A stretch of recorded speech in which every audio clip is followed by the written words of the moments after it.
ndakuramukije umuvukanyi nshuti yanje nawe uriko urumviriza iki kiganiro kugira dusangire amajambo y'Imana muri kumwe na HilaireNininahazwe. Aha ni kuri rwa rubuga rwanyu Shingira intahe Imana. No munsi dusoma amajambo y'Imana ari mw'ibaruwa Pawulo yandikiye Abanyefeso igice ca kabiri kuva ku karongo ka mbere gushika ku k'icumi. Umutwe w'amajambo uvuga ku buntu bw'Imana. Uvuga uti ubuntu bw'Imana nibwo budukiza gusa. Namwe yarabagize bazima hamwe mwari mupfuye, mwishwe n'ibicumuro n'ivyaha vyanyu, ivyo mwagenderamwo kera nk'uko iyi si bigenda. Mwumvira umwami w'abaganza ikirere, niwe mpwemu ikorera mu bantu b'intabarigwa. Kandi natwe twese twahora muri bo kera mu kwipfuza kw'imibiri yacu, tugakora ivy'imibiri n'imitima vyacu bigomba. Kandi mu kameremere kacu twari abo kurakirwa nk'abandi bose. Ariko Imana kuko ari umutunzi w'ikigongwe, kubw'urukundo rwayo rwinshi yadukunze, hamwe twari tugipfuye twishwe n'ibicumuro vyacu, yatugiranye bazima na Kristo. Ubuntu nibwo bwabakijije. Yatuzuranye nawe atwicarikana nawe ahantu ho mw'ijuru turi muri Kristo Yesu, kugira ngo mu bihe bizoza ize yerekane itunga rihebuje ry'ubuntu bwayo mu kutugirira neza muri Kristo Yesu. Ubuntu nibwo bwabakijije kubw'ukwizera. Navyo nyene ntivyavuye kuri mwebwe, ni ingabire y'Imana. Ntivyavuye ku bikorwa kugira ngo hoye kugira uwirarira, kuko turi ibiremwa vyayo, twaremewe muri Kristo Yesu ngo dukore ibikorwa vyiza, ivyo Imana yateguye kera ngo tubigenderemwo. Haleluya! Imana ni nziza. Imana yadugize bazima. Twarabapfuye kuko ivyaha n'ibicumuro vyari vyaratwishe. Ivyo nivyo twagenderamwo. Kandi ico gihe twubaha umwami w'abaganza ikirere. Niko ijambo ry'Imana ryatubwiye. Kandi twari abo gucirwa imanza, twari mu barakirwa. Ariko kubera urukundo Imana yadukunze, kubw'ubuntu bwayo, niho twakize, niho yadukuye mu bapfuye iradukiza. Yatugiranye bazima na Kristo. Twapfanye na Kristo tuzukana nawe. Kuzukana na Kristo ni ukuvuga iki? Ni ukuvuga yuko iyo wemeye Kristo, nubwo warapfuye ko Kristo yazutse, uzukana nawe. Aha nobibutsa rya jambo riri muri Yohana 3:16.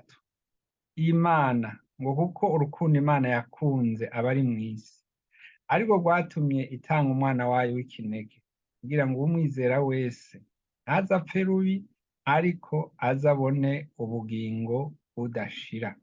Ni ukuvuga yuko utamwizera nta bugingo budashira afise.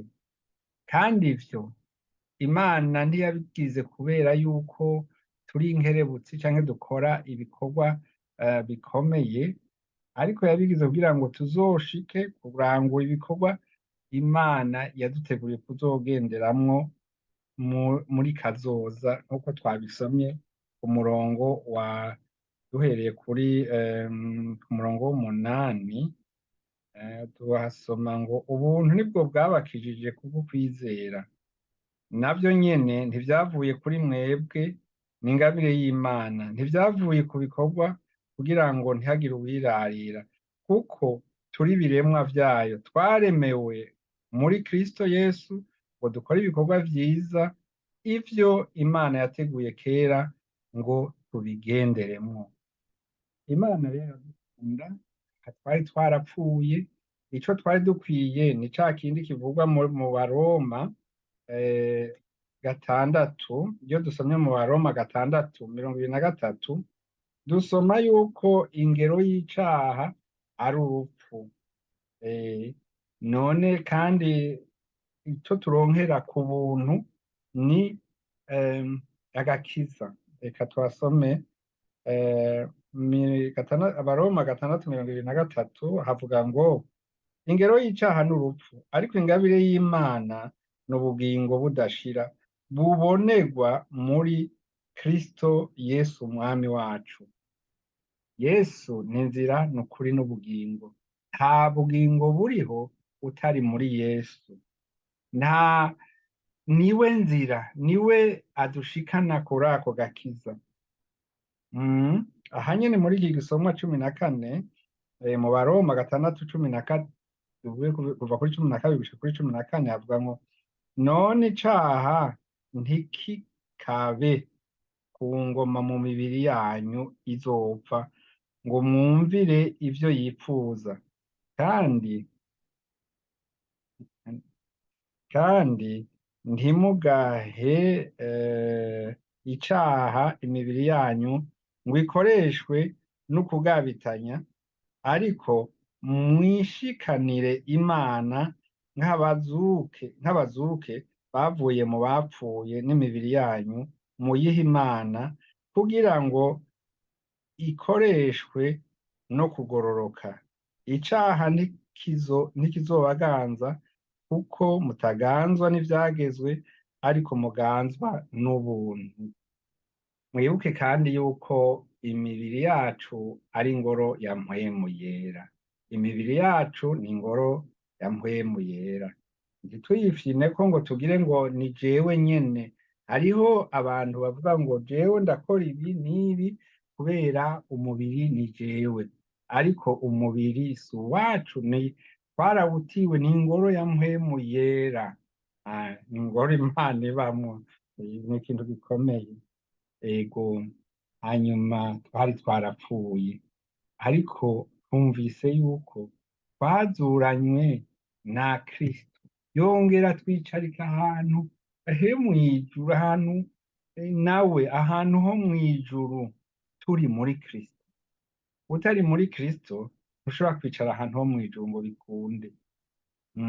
Ubuntu nibwo bwadukijije, twabisomye, kubw'ukwizera.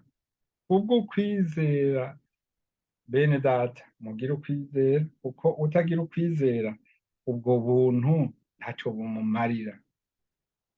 Ariko turaganira kuri aya majambo, mwene data araturonderera ijambo dusomera muri Tito 2:11. Ariko reka duhere ku karongo ka 11 tumwe tugere kuri 14. Niho havuga ngo, umutwe w'amajambo uvuga ngo kuko uko ubuntu bw'Imana bwatuzaniye agakiza. Kuko ubuntu bw'Imana bwaserutse buzanira abantu bose agakiza. Butwigisha kwikunkumura, ukutubaha Imana no kwipfuza ivy'isi. Bukatwigisha kwama tudahugumba, tugororoka, twubaha Imana mu gihe ca none. Twitege ivyizigiro vy'amahirwe no kuzoseruka k'ubwiza bwa Yesu Kristo, niwe Mana yacu ihambaye n'umukiza, yatwiguze kugira ngo aducungure, adukureko ivyo twagabitanije vyose, kandi yihumanurira ubwoko ngo babe icibare ciwe, barwane ishaka ry'ibikorwa vyiza. Haleluya. Ngo ni kuko ubuntu bw'Imana bwaserutse buzanira abantu bose agakiza. ni ukuvuga nawe kumbure utarizera, agakiza karaje karaho. Inzira nayo ni Yesu, utanga ubwo bugingo ni Yesu, niwe kuri. None rero inshuti yanje, akanya naka kuri wewe. Wavyumvise mugenzi, ijambo ry'Imana ryatubwiye ngo ingero y'icaha n'urupfu. Ni ukuvuga ko abantu bose turavye ivyagiye biravugwa ngaha, abantu bose bakoreye urupfu, bakwiye urupfu. Ariko ngo ingabire y'Imana ni ubugingo budashira, bubonerwa muri Kristo Yesu umwami wacu. Mugenzi, inshuti yanje, ndaguhamagara kugira ngo wakire Yesu nk'umwami n'umukiza wawe. Ntugire ngo nabikuriyemwo, nta mutima urabishiramwo, vyiyaturiye n'akanwa kawe, kuko utavyiyaturiye n'akanwa kawe haba hariho ikibuze. Aha mu Baroma 10 haratubwira ku kanwa k'icenda, haratubwira ngo kuko waturisha akanwa kuko niwaturisha akanwa yuko Yesu ari umwami, ukizera mu mutima yuko Imana yamuzuye imukuye mu bapfuye, uzokizwa. Ndasubiramwo, kuko niwaturisha akanwa yuko Yesu ari umwami, ukizera mu mutima yuko Imana yamuzuye imukuye mu bapfuye, uzokizwa. Kuko umutima ari wo umuntu yizeresha akaronka ukugororoka, kandi akanwa akaba ariko yaturisha akaronka agakiza. Amina. Haleluya. Ndanezerewe inshuti yanje kugira ngo tuvugane aya majambo uyumve neza, kunyengetere, hanyuma niwamara kwizera uzoheza uje mu mugambi wo kubatizwa. Kuko muri Mariko, aha nyene muri iyi Bibiliya, Mariko 16:16, twarahasomye amajambo mu bindi biganiro twagiranye. Kumbure wewe ntiwari waje ku murongo, mugabo mu bindi biganiro twagiranye n'abandi, ariko kandi nawe bikuraba. Mariko 16:16 atubwira aya majambo. Reka duhere kuri 15. Ubu ni Yesu yavuga ngo, arababarira ati, nimugende muje mu bihugu vyose, mubwire abaremwe bose ubutumwa bwiza. Uwizera akabatizwa azokizwa, ariko utizera azotsindwa n'urubanza. Haleluya. Uwizera akabatizwa azokizwa, ariko utizera azotsindwa n'urubanza. Ndakurarika, ndaguhamagara ngo ugire akenge, wumve urutonde rw'ibi bintu ngene buriko birakurikirana. Uwizera akabatizwa azokizwa, ariko si urutonde ntirucuritse ngo ubatizwa akizera, oya, canke ubatizwa hari uwundi yamwizereye, oya. Wewe ni wewe inkuru iraba.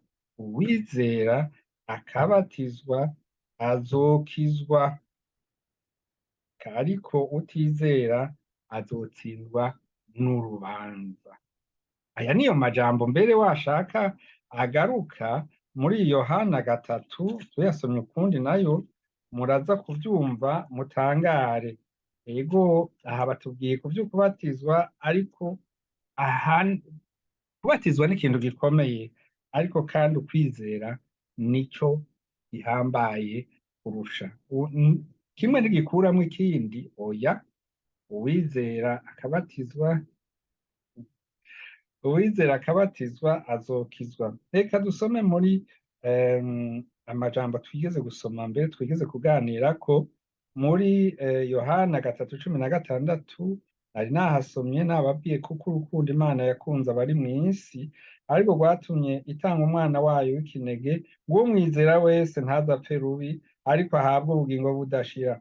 Kuko Imana itatumye umwana wayo gucira abari mw'isi urubanza, ariko ngo abari mw'isi bakizwe nawe. Umwizeye ntazotsindwa n'urubanza, ariko utamwizeye aramaze gutsindwa n'urubanza, kuko atizeye izina ry'umwana w'Imana w'ikinege. ego kumwizera rero no kuvyatura si ukumwizera mu mfukupfuku, oya ni ukuvyatura abivuga.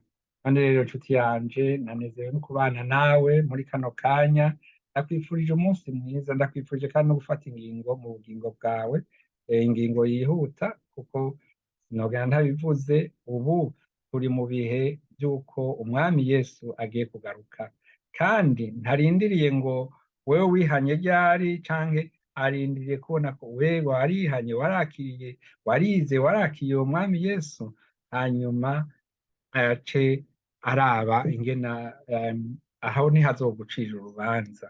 Ego ngira ngo mwarumvise umugani w'abakozi Yesu yigeze kuvuga ko hari abatanguye kare abandi batangura batevye, ariko mu nyuma barose impembo imwe. Ariko abasanzwe batakiriko bozosanga batakiriko barakora baratanye n'imbagi, abo kazoba bizoba bibagendeye nabi. Rero ndakwifurije umunsi mwiza, mwari kumwe na HilaireNininahazwe. Yesu aguhezagire. Ushobora kundondera kuri nomero iri ngaha munsi ya WhatsApp canke ukanyandikira ni hamwe, hanyuma utandondeye ariko ushobora no kwegera umukozi w'Imana ari iruhande yawe akagufasha. Reka dusenge. Mana ndagushimiye kuri aba bakunzi bumvije aya majambo akomeye utwigishije biciye mu majambo watwandikiye muri Bibiliya. None ndaje imbere yawe Mana, aya majambo ntiyotugumamo, ntivyokunda atari wowe yahaye inkomezi n'inguvu kugira ngo atugumemo kandi agire ico akora. Twabwiwe ngo ni ku buntu, turasavye Mana ngo ubwo buntu butunyengetere, ubwo buntu budufashe, ubwo buntu budushoboze kugira ngo duhagarare neza tutariko turakekeranya kandi tutakigendera mu vyaha. Turasavye imbabazi ku vyaha vyacu vyose Mana twakoze, kandi dusavye ngo ya maraso ya Yesu yongera tuvuganire, yongera tuburanire. Twazuranywe na Kristo, turashaka kugumana na Kristo igihe cose. Twarumvise ijambo rivuga ngo uwuzonesha, natwe turashaka kuzoba abazonesha muri vyahishuriwe Yohana 3:5. Nuko rero Yesu abagiriye neza. Utarakira Yesu nk'umwami n'umukiza wiwe, uwo ni wo mwanya wo kubivuga: mwami Yesu, ndaje imbere yawe, ndakwemeye, ndakwakiriye nk'umwami n'umukiza wanje. Nihakanye Satani n'ibikorwa vyiwe vyose, nihakanye ivyaha vyanje vyose, ndabisavye ngo umbabarire. Ndagusavye unyandike mu gitabo c'ubugingo, maze mwami wo mw'ijuru, ndagushimiye kuri ibi, nifatiye ingingo yuko nzoguma nkurikira ubugingo bwanje bwose. Ni mw'izina ry'umwami wacu Yesu Kristo nsavye nizeye, amen.